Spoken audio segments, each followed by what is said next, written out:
as just a couple shots that I heard just behind my head that I could hear from the hallway.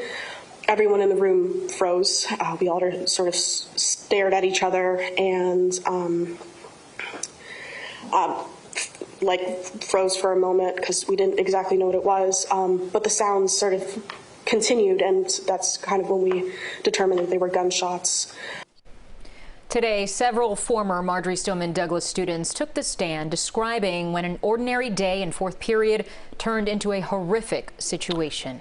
In all, 9 students and 2 teachers took the witness stand today as the prosecution lays out its case for why Nikolas Cruz should be sentenced to death. And we're joined now by former Broward Assistant State Prosecutor Maria Schneider. Maria, thanks so much for being with us again today. What is the prosecution trying to accomplish now as it continues to lay out the case against Nikolas Cruz witness by witness? We're hearing a lot of the same things from these witnesses over and over again. Why would the prosecution call so many? Well, you have to remember that the prosecution has a very narrow set of information that they can present before the jury. And one of those things is that they have to show that Mr. Cruz's actions affected many people. So that's one of the purposes of calling this many witnesses.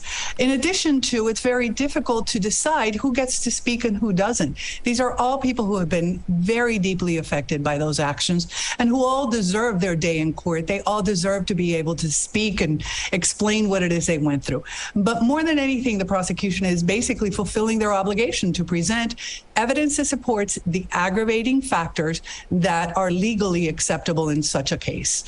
Maria, as you were speaking there, we were looking at video of Nikolas Cruz sitting at the defense table. He's looking down. He's got his hand over his face. At one point, the defense wanted the judge to explain Cruz's behavior as he sits there in the courtroom. Why would they do that? And what would the judge say?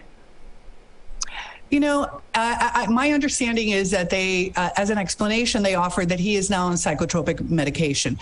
But I can tell you that Mr. Cruz was in a courtroom previously when he had the other case where he was alleged to have attacked a guard, and he exhibited the same kind of behavior, and there were no allegations that he was on any kind of psychotropic medication at that point in time. I think that unfortunately is just his way. I think that he is, you know, a young man who is concerned for himself and for his life, but kind of bored with what's going on. He's familiar with it, and, you know, he appears to lack empathy. You mentioned the importance of hearing from these witnesses for them to get their chance to say what they need to say in court, but the jury is seeing extremely graphic video and other images over and over again as well. Could it reach a point where they become desensitized to what they're seeing and hearing in the courtroom?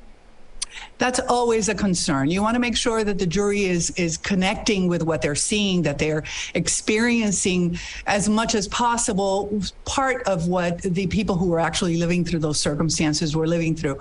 I am sure that at some point the prosecution will make an evaluation of, you know, how much is too much. But for now, I mean, we're only in day 2. You have to remember that there were thousands of people who were affected by this directly. I'm not talking about the community at large. I'm talking about the people at Stoneman Douglas, and that they do have a right to have their day in court.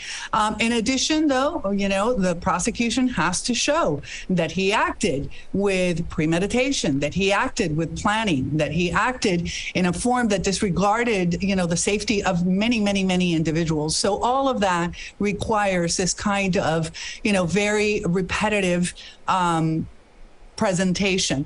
But I am sure that at some point, you know, some kind of adjustment will be made. But right now, the jury is receiving, I think, what they need to receive, which is a methodical explanation of what happened that day. They're seeing images. They're not just depending on people describing what they saw. They're actually seeing images. They're hearing sounds from what the people who were going through those experiences were seeing.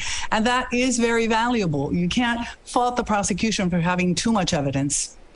Maria Schneider, you've been there. You've handled these cases as a former prosecutor in the Broward State Attorney's Office. Thank you very much for offering your expertise. You're welcome.